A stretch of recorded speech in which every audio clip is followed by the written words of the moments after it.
कभी आपने महसूस किया है कि आप सोचते कुछ और हैं, लेकिन करते कुछ और हैं? जैसे अंदर कोई आवाज कहती है, ये सही नहीं है, लेकिन फिर भी आप वही करते हैं। क्यों? क्या सच में आप कंट्रोल में हैं या कोई और आपके अंदर बैठकर आपकी जिंदगी चला रहा है? यही सवाल इस पूरी यात्रा की शुरुआत है। Welcome to book journey insider. आज हम समझेंगे मन की कैद और उससे निकलने का पहला दरवाजा। चैप्टर 1, बंधन। जो दिखता नहीं, इंसान की सबसे बड़ी भूल क्या है? वो ये मान लेना कि जो वो सोच रहा है वही सच है। लेकिन सच ये है कि हमारी सोच हमारी अपनी होती ही नहीं। जब एक बच्चा पैदा होता है, वो बिना किसी विचार के आता है। ना उसे पता होता है सही क्या है, गलत क्या है, ना उसे पता होता है दुनिया कैसे चलती है। वो सिर्फ जीता है, हर पल को, पूरी तरह। लेकिन जैसे जैसे वो बड़ा होता है, वैसे वैसे उसका मन भरा जाने लगता है। पहले परिवार, उसे बताया जाता है क्या सही है, क्या गलत है, कैसे बोलना है, कैसे रहना है। फिर स्कूल, उसे सिखाया जाता है कंपेयर करना, कंपटीशन में रहना, दूसरों से बेहतर बनना। फिर समाज, उसे बताया जाता है सक्सेस क्या है, रिस्पेक्ट क्या है, किसे सही माना जाएगा। धीरे धीरे वो बच्चा जो फ्री था, वो रूल्स में बंधने लगता है। और एक समय ऐसा आता है जब वो अपनी असली पहचान भूल जाता है। अब वो वही बन जाता है जो दुनिया चाहती है, और उसे लगता है यही उसकी सच्चाई है। यहीं से शुरू होती है इनविजिबल स्लेवरी। ये कैद आपको दिखाई नहीं देती। आप खुला घूम सकते हैं, आप फैसले ले सकते हैं, आप अपनी जिंदगी जीते हुए लगते हैं, लेकिन सच ये है कि आपके फैसले आपके नहीं हैं। आप वही चुनते हैं जो आपको एक्सेप्टेबल लगता है। और एक्सेप्टेबल क्या है, यह आपको पहले से सिखाया गया है। सोचिए, अगर आपको बचपन से यह सिखाया जाता कि पैसा सबसे जरूरी नहीं है, बल्कि शांति जरूरी है, तो क्या आज आप वही लाइफ जी रहे होते? शायद नहीं। मतलब साफ है, आपकी सोच आपकी नहीं है, यह बोरोड है। आपने इसे कलेक्ट किया है धीरे धीरे, बिना सवाल किए, और अब आप उसी के हिसाब से जी रहे हैं। यही मन का सबसे बड़ा खेल है। वो आपको यह महसूस कराता है कि आप इंडिपेंडेंट हैं, लेकिन अंदर से आप डिपेंडेंट हैं। आप अप्रूवल चाहते हैं, आप एक्सेप्टेंस चाहते हैं, आप डरते हैं रिजेक्शन से, और यही डर आपको बांधता है। अब एक और चीज समझो, मन हमेशा दो हिस्सों में बंटा रहता है। एक हिस्सा कहता है ये करो, दूसरा कहता है नहीं, ये मत करो, और आप बीच में फंस जाते हैं। यही कंफ्यूजन आपकी एनर्जी खत्म करता है। यही ओवरथिंकिंग आपको थका देता है। आपने नोटिस किया होगा, आप फिजिकली इतना काम नहीं करते, लेकिन मेंटली बहुत थक जाते हैं। क्यों? क्योंकि आपका मन कभी रुकता नहीं। वो लगातार सोचता रहता है, एनालाइज करता रहता है, जज करता रहता है, और आप उसे रोक नहीं पाते। यही कंट्रोल है। ओशो कहते हैं, जब तक आप मन को ऑब्जर्व नहीं करते, तब तक आप उसके गुलाम हैं। ऑब्जर्व करना मतलब थॉट्स को देखना बिना रिएक्ट किए। जब कोई थॉट आए, मुझे ये करना चाहिए, मैं फेल हो जाऊंगा, लोग क्या कहेंगे, तो बस उसे देखो, उससे जुड़ो मत। क्योंकि जैसे ही आप जुड़ते हो, वो थॉट आपको कंट्रोल करने लगता है। लेकिन अगर आप उसे सिर्फ देखो, तो धीरे धीरे उसकी पावर खत्म हो जाती है। यह आसान नहीं है, क्योंकि आपने पूरी जिंदगी थॉट्स के साथ आइडेंटिफाई किया है। आपने हमेशा माना है कि मैं ही मेरे थॉट्स हूं। लेकिन सच यह है, आप थॉट्स नहीं हो, आप वो हो जो थॉट्स को देख सकता है।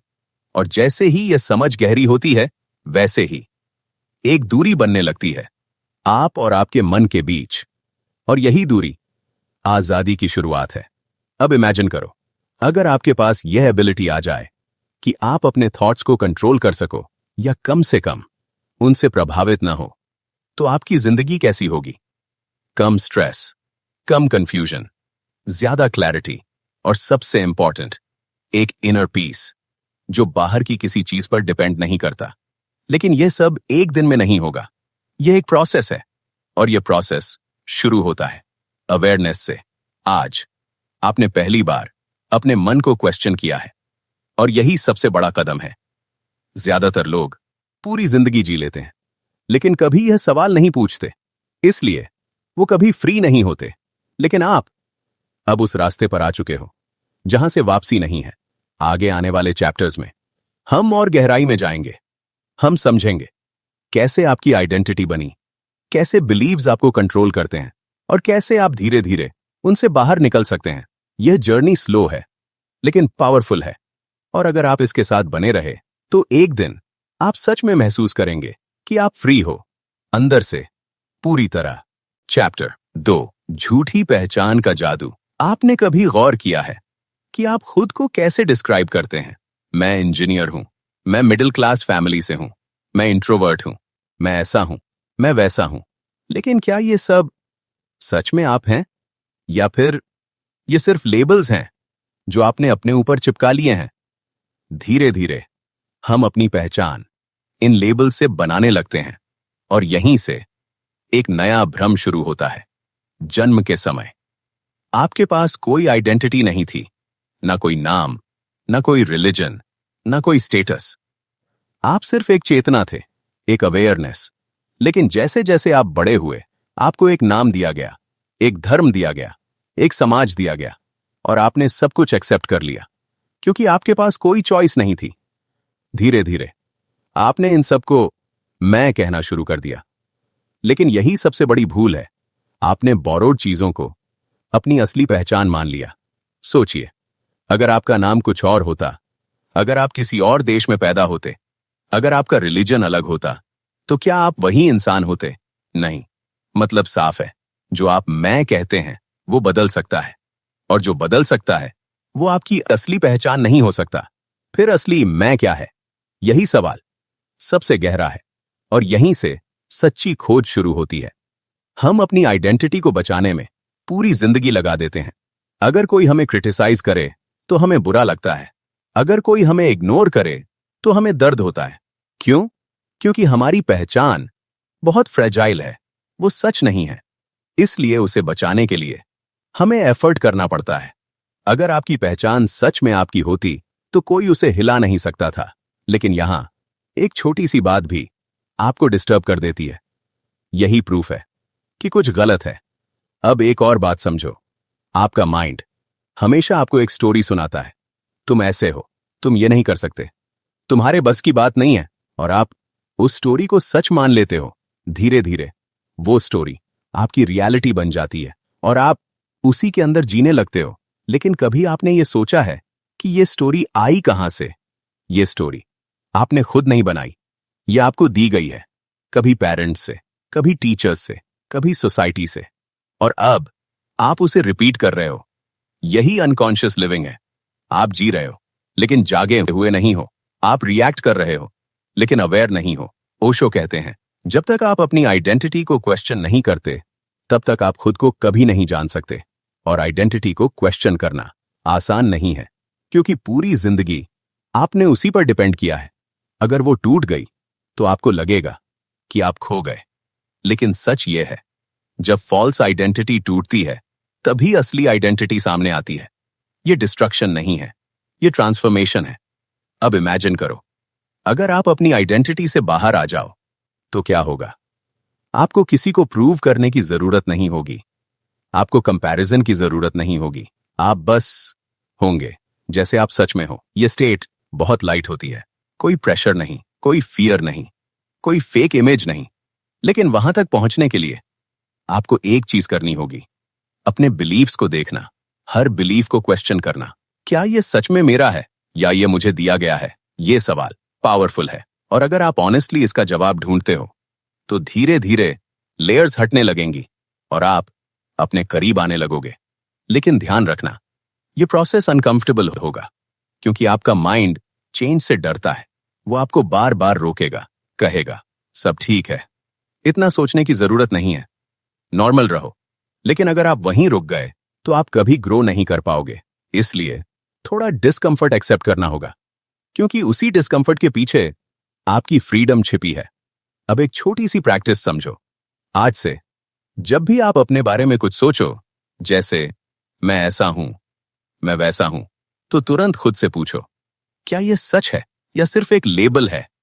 धीरे धीरे आप देखोगे कि आप बहुत सारी चीजें बिना सोचे मान चुके हो, और जैसे ही अवेयरनेस बढ़ेगी वैसे ही उन लेबल्स की पकड़ कम होने लगेगी, और एक दिन आप महसूस करोगे कि आप किसी लेबल में फिट नहीं होते, आप उससे कहीं ज्यादा हो, आप फ्री हो। ये चैप्टर आपको एक मिरर दे रहा है जिसमें आप खुद को देख सकते हो, सच्चाई के साथ, बिना फिल्टर के। आगे आने वाले चैप्टर्स में हम और गहराई में जाएंगे। हम समझेंगे कैसे बिलीफ्स आपको कंट्रोल करते हैं, कैसे फियर आपको रोकता है, और कैसे आप धीरे धीरे अपने असली सेल्फ तक पहुंच सकते हैं। अगर आप इस जर्नी पर बने रहे तो धीरे धीरे आपकी सारी फॉल्स आइडेंटिटी गिरने लगेगी, और जो बचेगा वही आपका असली रूप होगा, शांत, क्लियर और पूरी तरह फ्री। चैप्टर 3, डर का जाल और आजादी का दरवाजा। डर हमारी जिंदगी का एक ऐसा हिस्सा है जो हर जगह मौजूद है, लेकिन अक्सर हम उसे पहचान नहीं पाते। हम सोचते हैं डर सिर्फ तब होता है जब कोई खतरा सामने हो, लेकिन सच्चाई इससे कहीं गहरी है। हमारा ज्यादातर डर बाहर से नहीं, अंदर से आता है। कभी आपने नोटिस किया है कि बिना किसी रियल खतरे के भी आपके अंदर बेचैनी रहती है, जैसे कुछ गलत हो जाएगा, जैसे आप फेल हो जाओगे, जैसे लोग आपको जज करेंगे। यही है मन का डर, और यही डर आपकी आजादी का सबसे बड़ा दुश्मन है। डर हमेशा फ्यूचर से जुड़ा होता है, जो हुआ नहीं है, जो शायद कभी होगा भी नहीं, लेकिन मन उसे बार बार इमेजिन करता है, और आप उस इमेजिनेशन को सच मान लेते हो। यहीं से एंजाइटी पैदा होती है। आप प्रेजेंट में नहीं जी रहे होते, आप फ्यूचर की चिंता में जी रहे होते हैं। अब सोचिए, अगर आपका मन फ्यूचर की कल्पनाएं करना बंद कर दे तो क्या डर बचेगा? नहीं, डर का अस्तित्व इमेजिनेशन पर टिका है, और इमेजिनेशन मन का खेल है।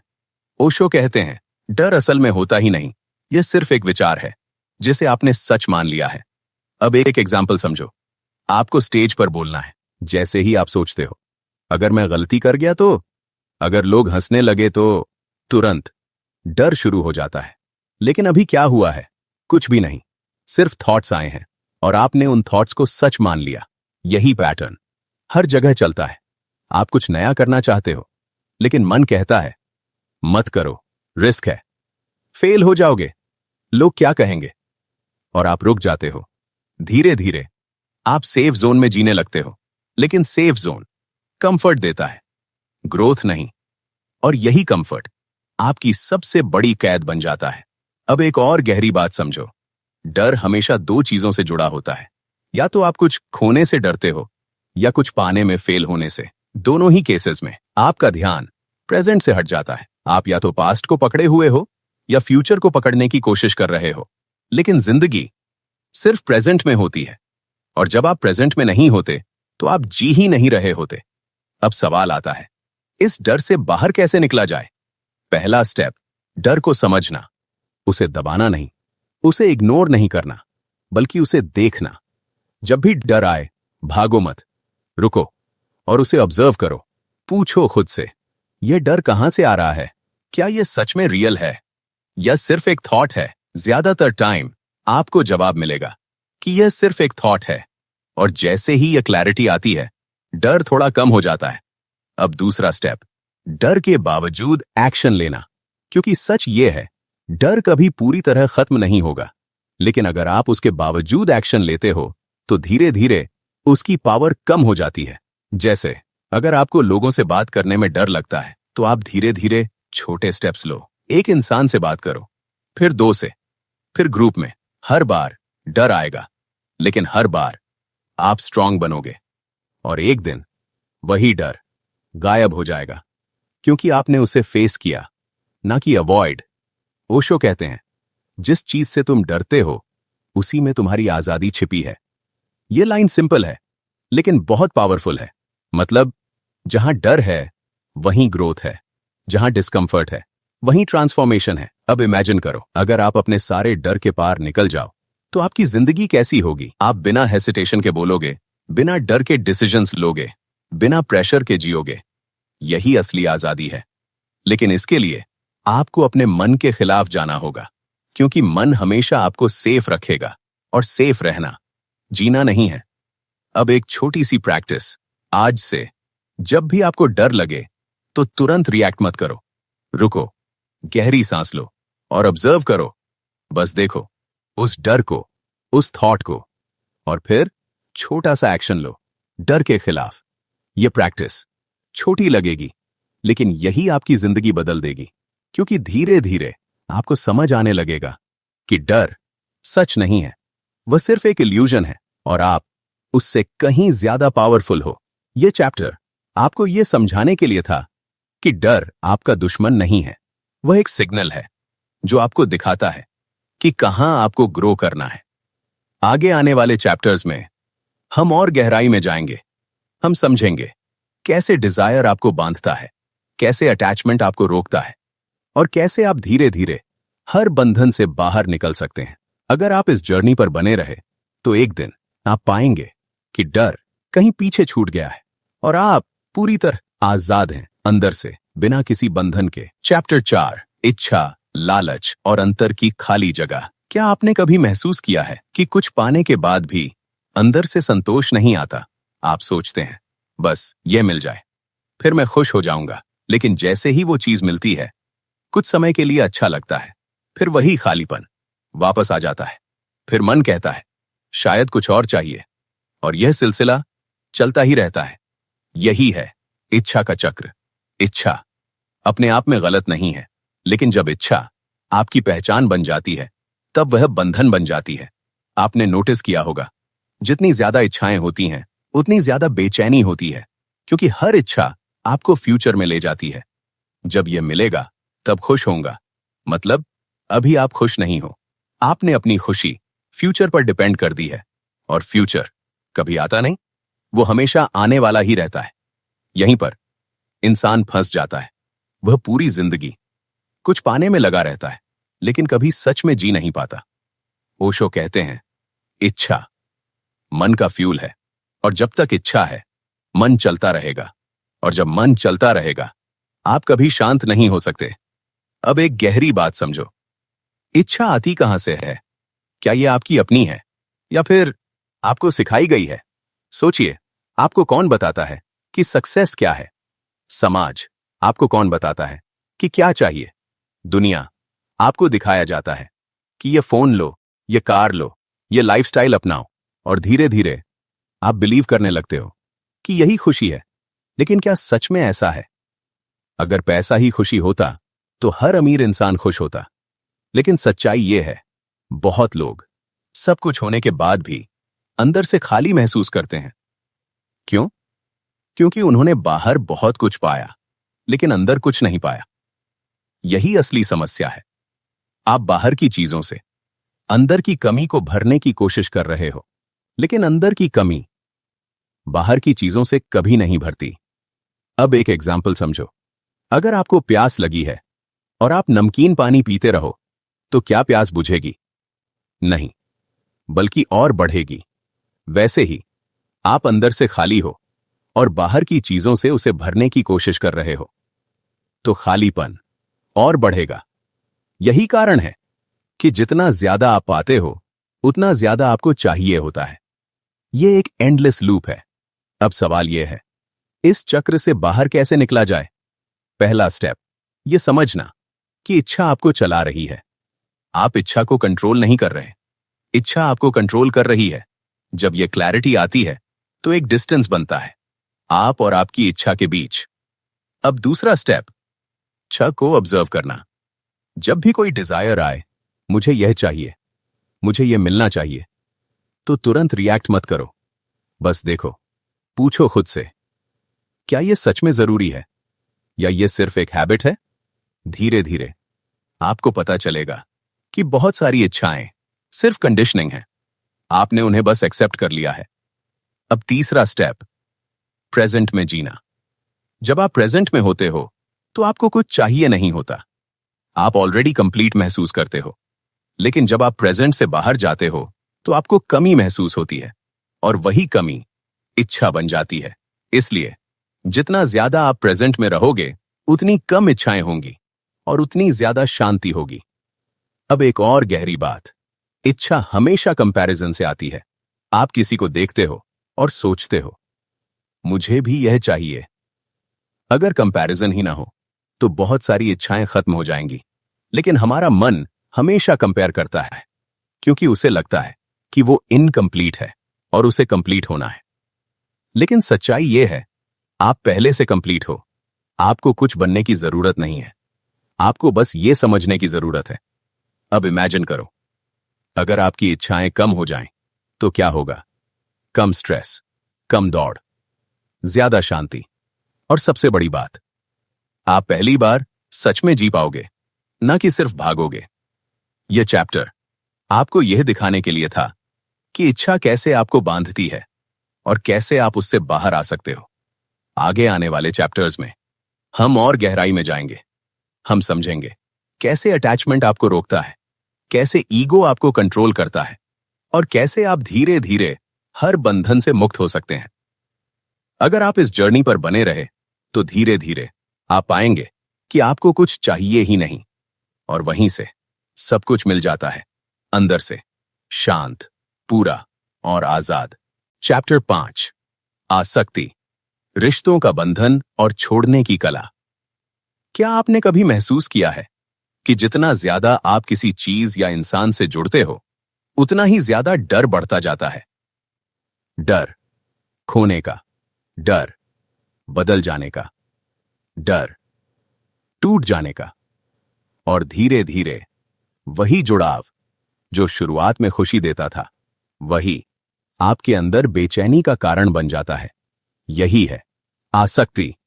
आसक्ति मतलब किसी चीज या व्यक्ति से इस हद तक जुड़ जाना कि उसके बिना आप खुद को अधूरा महसूस करने लगो। पहली नजर में यह प्यार जैसा लगता है, लेकिन सच में यह प्यार नहीं है, यह डिपेंडेंसी है, यह फियर बेस्ड कनेक्शन है। आप कहते हो, मैं तुम्हारे बिना नहीं रह सकता, लेकिन यह प्यार नहीं है, यह एक डर है अकेले होने का, यह एक डर है खुद से मिलने का। ओशो कहते हैं, जहां डर है वहां प्यार नहीं हो सकता, और जहां प्यार है वहां डर नहीं होता। अब सोचिए, अगर आपका रिश्ता डर पर टिका है तो वह आपको आजाद कैसे करेगा? वह आपको और बांधेगा। अब एक सिंपल एग्जाम्पल, अगर आप किसी इंसान से बहुत अटैच हो तो आप हमेशा सोचते रहोगे, वो क्या कर रहा है, वो मेरे बारे में क्या सोच रहा है, वो बदल तो नहीं रहा। यह कांस्टेंट थिंकिंग आपको अंदर से थका देती है। आप प्रेजेंट में नहीं जी रहे होते, आप उस इंसान के इर्द गिर्द जी रहे होते हो। धीरे धीरे आपकी खुशी आपके कंट्रोल में नहीं रहती, वह उस इंसान के बिहेवियर पर डिपेंड करने लगती है। अगर वो अच्छा बिहेव करे तो आप खुश, अगर नहीं करे तो आप दुखी। मतलब आपकी इमोशनल स्टेट आपके हाथ में नहीं है, और यही सबसे बड़ा बंधन है। अब सवाल यह है, क्या हमें किसी से जुड़ना ही नहीं चाहिए? क्या हमें रिश्ते नहीं बनाने चाहिए? नहीं, रिश्ते जरूरी हैं, लेकिन आसक्ति नहीं। फर्क समझो। प्यार फ्रीडम देता है, आसक्ति कंट्रोल करती है। प्यार में आप दूसरे को वैसे एक्सेप्ट करते हो जैसा वो है, आसक्ति में आप उसे बदलना चाहते हो। प्यार में आप खुश रहते हो चाहे दूसरा हो या न हो। आसक्ति में आप डिपेंडेंट हो जाते हो, और डिपेंडेंसी हमेशा दुख लाती है। अब एक गहरी बात, आसक्ति सिर्फ लोगों से नहीं होती, यह चीजों से भी होती है। आप अपने फोन से, अपने स्टेटस से, अपने कंफर्ट से सबसे अटैच हो जाते हो, और जैसे ही वह चीज थोड़ी सी भी बदलती है आप डिस्टर्ब हो जाते हो। मतलब आप बाहर की चीजों से बंधे हुए हो। अब सोचिए, अगर आपकी खुशी बाहर की चीजों पर डिपेंड है तो क्या आप कभी स्टेबल रह सकते हो? नहीं, क्योंकि बाहर की चीजें हमेशा बदलती रहती हैं। इसलिए जो भी बाहर पर डिपेंड है वह अनस्टेबल है। अब सवाल, इस आसक्ति से बाहर कैसे निकला जाए? पहला स्टेप यह समझना कि आप अटैच हो। जब तक आप एक्सेप्ट नहीं करते तब तक चेंज पॉसिबल नहीं है। खुद से ईमानदारी से पूछो, क्या मैं डिपेंडेंट हूं? क्या मेरी खुशी किसी और पर डिपेंड है? अगर आंसर हां है तो यही शुरुआत है। अब दूसरा स्टेप, ऑब्जर्व करना। जब भी आप किसी के बारे में ओवर थिंक करो या किसी चीज के बिना बेचैन हो जाओ तो तुरंत रिएक्ट मत करो। बस देखो उस फीलिंग को, उस थॉट को। धीरे धीरे आपको दिखेगा कि यह अटैचमेंट आपके अंदर है, बाहर नहीं, और जो अंदर है उसे बदला जा सकता है। अब तीसरा स्टेप, छोड़ना सीखना। यह सबसे मुश्किल है, लेकिन सबसे जरूरी भी। छोड़ना मतलब ये नहीं कि आप दूर हो जाओ। छोड़ना मतलब आप अंदर से फ्री हो जाओ। आप प्यार करो, लेकिन पकड़ो मत। आप केयर करो, लेकिन कंट्रोल मत करो। आप साथ रहो, लेकिन डिपेंडेंट मत बनो। ये बैलेंस ही सच्ची मैच्योरिटी है, और यही आजादी है। अब इमेजिन करो, अगर आप बिना आसक्ति के रिश्ते जियो तो क्या होगा? कोई डर नहीं, कोई इनसिक्योरिटी नहीं, कोई ओवर थिंकिंग नहीं, सिर्फ प्योर कनेक्शन, जहां आप दोनों फ्री हो और फिर भी साथ हो। यही सच्चा प्यार है। अब एक छोटी सी प्रैक्टिस आज से। जब भी आप किसी के बारे में ज्यादा सोचो या किसी चीज के बिना अनईजी महसूस करो, तो खुद से पूछो, क्या यह प्यार है या आसक्ति? और बस ऑब्जर्व करो। धीरे धीरे क्लैरिटी आएगी, और जैसे जैसे क्लैरिटी आएगी वैसे वैसे अटैचमेंट कम होने लगेगा। यह प्रोसेस स्लो है, लेकिन पावरफुल है, और अगर आप इसे फॉलो करते हो तो एक दिन आप महसूस करोगे कि आप किसी से बंधे नहीं हो, फिर भी सबके साथ जुड़े हो। यही है असली आजादी। ये चैप्टर आपको यह समझाने के लिए था कि आसक्ति कैसे आपको बांधती है और कैसे आप उससे मुक्त हो सकते हो। आगे अगले चैप्टर में हम समझेंगे ईगो यानी अहंकार, कैसे यह आपकी सबसे बड़ी रुकावट है और कैसे आप उससे ऊपर उठ सकते हो। क्योंकि जब तक ईगो है तब तक पूरी आजादी संभव नहीं है। चैप्टर 6, अहंकार का भ्रम और असली मैं की खोज। क्या आपने कभी सोचा है कि आपको सबसे ज्यादा चोट कब लगती है? जब कोई आपको इग्नोर करता है, जब कोई आपकी बात नहीं मानता, या जब कोई आपकी आलोचना करता है। उस समय अंदर कुछ जलता है, कुछ टूटता है, कुछ रिएक्ट करता है। वही है अहंकार यानी ईगो। ये वो मैं है जो आपने बना लिया है। आप कहते हो, मैं ऐसा हूं, मुझे ऐसा ही रहना है, लोग मुझे ऐसे ही देखें। और जैसे ही कोई उस इमेज को चैलेंज करता है, आप डिस्टर्ब हो जाते हो। मतलब आपका मैं बहुत फ्रैजाइल है। अगर वह सच में आपका होता तो कोई उसे हिला नहीं सकता था। लेकिन यहां एक छोटी सी बात भी आपको अपसेट कर देती है। क्यों? क्योंकि वह मैं असली नहीं है। वह एक बनाया हुआ चेहरा है, एक मास्क जो आपने दुनिया को दिखाने के लिए पहना है। और धीरे धीरे आप खुद भी उसी मास्क को अपना असली चेहरा मान लेते हो। यहीं से असली प्रॉब्लम शुरू होती है।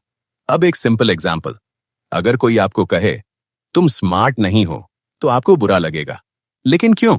क्योंकि आपने अपने अंदर एक इमेज बना रखी है कि मैं स्मार्ट हूं, और जब कोई उसे तोड़ता है तो आपका ईगो हर्ट होता है। लेकिन अगर आपके पास कोई इमेज ही ना हो तो क्या फर्क पड़ेगा? कुछ भी नहीं। यही फ्रीडम है।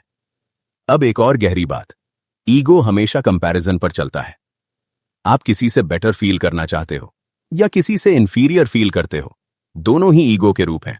जब आप कहते हो मैं उससे बेहतर हूं, यह ईगो है।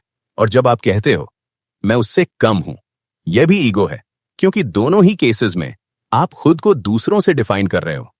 और जहां कंपैरिजन है वहां कभी शांति नहीं हो सकती। अब सोचो, अगर कंपैरिजन ही खत्म हो जाए तो क्या बचेगा? सिर्फ आप, जैसे आप सच में हो, न किसी से ऊपर न किसी से नीचे, बस अपने आप में कंप्लीट। यही है अहंकार के पार की स्थिति। लेकिन वहां तक पहुंचना आसान नहीं है, क्योंकि ईगो बहुत सटल होता है। वो हर जगह छिप जाता है। आप मेडिटेशन करते हो तो ईगो कहता है मैं स्पिरिचुअल हूं। आप सक्सेस पाते हो तो ईगो कहता है मैं खास हूं। यहां तक कि आप खुद को हम्बल समझते हो तो भी ईगो कहता है मैं दूसरों से ज्यादा हम्बल हूं। मतलब ईगो हर रूप में आ सकता है, और यही उसकी सबसे बड़ी ताकत है। अब सवाल, इससे बाहर कैसे निकला जाए? पहला स्टेप, ईगो को पहचानना। जब भी आपको बुरा लगे, जब भी आपको प्रूव करने की जरूरत महसूस हो, जब भी आपको वैलिडेशन चाहिए तो समझ जाओ ईगो एक्टिव है। अब दूसरा स्टेप, ऑब्जर्व करना। उस फीलिंग को दबाना नहीं है, उससे लड़ना नहीं है, बस देखना है। जैसे ही आप ऑब्जर्व करते हो, ईगो की पकड़ ढीली होने लगती है, क्योंकि ईगो अनकॉन्शियसनेस में ही चलता है। जैसे ही अवेयरनेस आती है, वह कमजोर पड़ जाता है। अब तीसरा स्टेप, एक्सेप्ट करना। आप परफेक्ट नहीं हो और आपको परफेक्ट होने की जरूरत भी नहीं है। आप जैसे हो वैसे ही ठीक हो। यह एक्सेप्टेंस ईगो को डिसॉल्व करता है, क्योंकि ईगो हमेशा कुछ बनने की कोशिश करता है और एक्सेप्टेंस उसे रोक देता है। अब एक और गहरी बात, असली मैं क्या है? अगर आप ईगो नहीं हो तो फिर आप कौन हो? आप वो हो जो ईगो को देख सकता है। आप वो हो जो थॉट्स को देख सकता है। आप वो हो जो इमोशंस को महसूस कर सकता है। मतलब, आप अवेयरनेस हो, शुद्ध, शांत, साक्षी। और जब आप इस अवेयरनेस में रहते हो तो ईगो अपने आप गिरने लगता है, क्योंकि अब आप उससे आइडेंटिफाई नहीं करते। अब इमेजिन करो, अगर ईगो खत्म हो जाए तो क्या होगा? कोई इनसिक्योरिटी नहीं, कोई कंपैरिजन नहीं, कोई प्रूव करने की जरूरत नहीं। सिर्फ एक गहरी शांति, एक सहजता, एक फ्रीडम, जहां आप जैसे हो वैसे ही रह सकते हो, बिना किसी डर के। यही असली आजादी है। यह चैप्टर आपको यह समझाने के लिए था कि ईगो कैसे आपको बांधता है और कैसे आप उससे ऊपर उठ सकते हो। अब आप उस स्टेज के करीब आ रहे हो जहां मन की पकड़ कमजोर हो रही है। आगे, अगले और अंतिम चैप्टर में हम इस पूरी जर्नी को समेटेंगे और समझेंगे कि कैसे आप इस अवेयरनेस को अपनी डेली लाइफ में जी सकते हो, ताकि यह सिर्फ एक समझ न रहे, बल्कि आपकी जिंदगी बन जाए। चैप्टर 7, जागरूकता का जीवन और असली आजादी। अब तक की इस यात्रा में आपने अपने मन को देखा है, अपनी पहचान को क्वेश्चन किया है, अपने डर, अपनी इच्छाओं, अपनी आसक्ति और अपने अहंकार को समझा है। और अब आप एक ऐसे मोड़ पर खड़े हैं जहां से असली बदलाव शुरू होता है। क्योंकि समझ लेना काफी नहीं है, असल बात है उसे जीना। अगर अवेयरनेस सिर्फ एक आइडिया बनकर रह जाए तो वह आपकी जिंदगी नहीं बदलती, लेकिन जब अवेयरनेस आपकी आदत बन जाती है तब सब कुछ बदल जाता है। यहीं से शुरू होता है जागरूकता का जीवन। अब सवाल यह है, जागरूक होकर जीना होता क्या है? क्या इसका मतलब है कि आप हर समय सीरियस रहें, हर चीज को एनालाइज करते रहें? नहीं, जागरूकता एफर्ट नहीं है। यह एक सहज स्थिति है जहां आप हर पल प्रेजेंट होते हैं। जो कर रहे हो उसमें पूरी तरह होते हो। जब आप खा रहे हो तो सिर्फ खा रहे हो। जब आप चल रहे हो तो सिर्फ चल रहे हो। जब आप किसी से बात कर रहे हो तो पूरी तरह सुन रहे हो, ना पास्ट में ना फ्यूचर में, सिर्फ इस पल में। और जब आप इस तरह जीते हो तो मन धीरे धीरे शांत होने लगता है, क्योंकि उसे सोचने का मौका ही नहीं मिलता। अब एक गहरी बात समझो, मन हमेशा या तो पास्ट में रहता है या फ्यूचर में। वह या तो पुरानी बातें याद करता है या आने वाले समय की चिंता करता है। लेकिन अवेयरनेस सिर्फ प्रेजेंट में होती है। और जब आप प्रेजेंट में होते हो तो मन की पावर खत्म होने लगती है। अब इमेजिन करो, अगर आपका ज्यादातर समय प्रेजेंट में बीते तो आपकी जिंदगी कैसी होगी? कम स्ट्रेस, कम चिंता, कम ओवरथिंकिंग और ज्यादा क्लैरिटी, ज्यादा शांति, ज्यादा फ्रीडम। यही असली आजादी है। अब एक प्रैक्टिकल बात, आप इस अवेयरनेस को डेली लाइफ में कैसे लाओ? पहला स्टेप, छोटी छोटी चीजों से शुरू करो। जब आप सुबह उठो तो तुरंत फोन मत उठाओ। कुछ सेकंड्स सिर्फ अपनी सांस पर ध्यान दो। महसूस करो कि आप जिंदा हो। यह छोटा सा स्टेप आपको प्रेजेंट में लाता है। दूसरा स्टेप, दिन में कई बार पॉज लो, बस 10 से 15 सेकंड्स, और खुद से पूछो, मैं अभी क्या कर रहा हूं? मेरा ध्यान कहां है? जैसे ही आप यह सवाल पूछते हो, आप ऑटोमेटिकली अवेयर हो जाते हो। तीसरा स्टेप, रिएक्ट करने से पहले रुकना सीखो। जब भी कोई सिचुएशन आए जहां आप जल्दी रिएक्ट करना चाहते हो तो तुरंत जवाब मत दो। एक पल रुको, ऑब्जर्व करो, फिर रिस्पॉन्ड करो। यह सिंपल प्रैक्टिस आपकी पूरी जिंदगी बदल सकती है, क्योंकि अब आप रिएक्शन में नहीं, अवेयरनेस में जी रहे हो। अब एक और बात, अवेयरनेस कोई डेस्टिनेशन नहीं है, ये एक जर्नी है। हर दिन, हर पल आप थोड़ा और अवेयर बन सकते हो, और जितना आप अवेयर बनते जाओगे उतना ही मन की पकड़ कम होती जाएगी। अब अंत में एक बहुत महत्वपूर्ण बात, आपको कहीं पहुंचने की जरूरत नहीं है। आप पहले से ही वहीं हो जहां आपको होना चाहिए। बस फर्क इतना है कि आप अभी सोए हुए हो और यह पूरी जर्नी आपको जगाने के लिए थी। अब आप पर है कि आप फिर से सो जाते हो या जागे रहते हो। अगर आप जागे रहते हो तो जिंदगी बदल जाएगी, बिना किसी एफर्ट के, स्वाभाविक रूप से। अब समय है इस पूरी यात्रा को अपनी जिंदगी में उतारने का, छोटी छोटी स्टेप्स से, धीरे धीरे, बिना जल्दबाजी के, क्योंकि सच्चा बदलाव समय लेता है, लेकिन जब आता है तो हमेशा के लिए आता है। अगर आपको यह ऑडियो बुक पसंद आई और आपने इसमें कुछ वैल्यूएबल महसूस किया तो इसे लाइक करें, शेयर करें और चैनल को सब्सक्राइब जरूर करें। आप अपने थॉट्स, अपने अनुभव कमेंट्स में जरूर लिखें, क्योंकि आपकी जर्नी किसी और के लिए इंस्पिरेशन बन सकती है। और अगर आप ऐसे ही और डीप ऑडियो बुक्स चाहते हैं तो जुड़े रहिए बुक जर्नी इनसाइडर के साथ, जहां हम सिर्फ किताबें नहीं, खुद को समझते हैं। अंत में बस इतना याद रखो, आजादी बाहर नहीं है, आजादी आपके अंदर है, बस उसे पहचानना है।